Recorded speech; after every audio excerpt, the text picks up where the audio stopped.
Minsan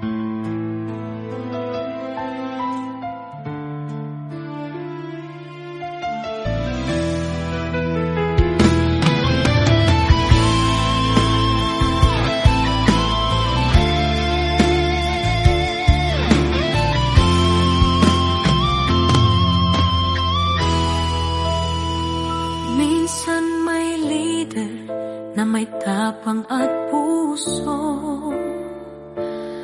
Si Tatay Digong para sa Pilipino.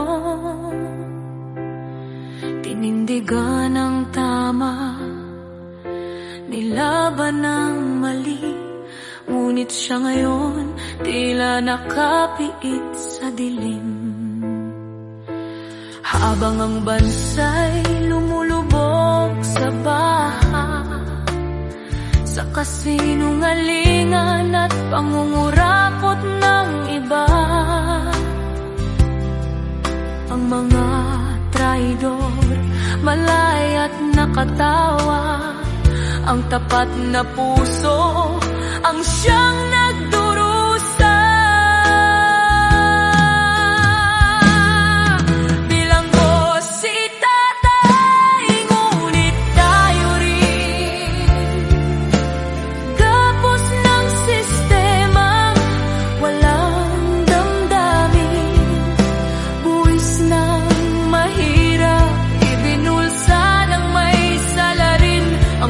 Ng tunay na nakakadena rin.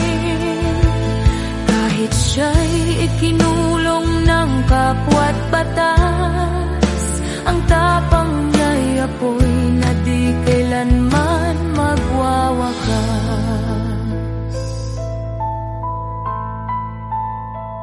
Ang mga pangakong ginintuan, pawang salita, ang masa'y ginagawang laruan sa politika. Ngunit sa puso ng mga maralit at tapat, si Digong pa rin ang tanging hinahanap. Sabi nila justisya, pero para kanino? Bakit ang matuwid ang laging ginugupo? Siya ang sakripisyong tupa ng ating lahi upang muling magising ang ating pagkapiit.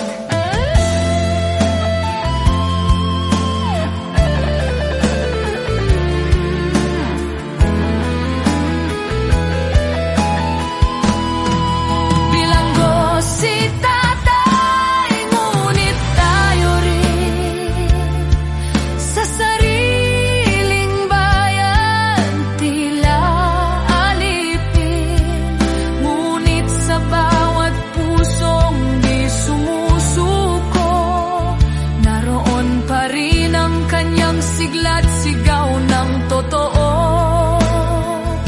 At kahit ginapos ng mga taksil sa dangal, ang pangalan ni Duterte mananatiling mahal.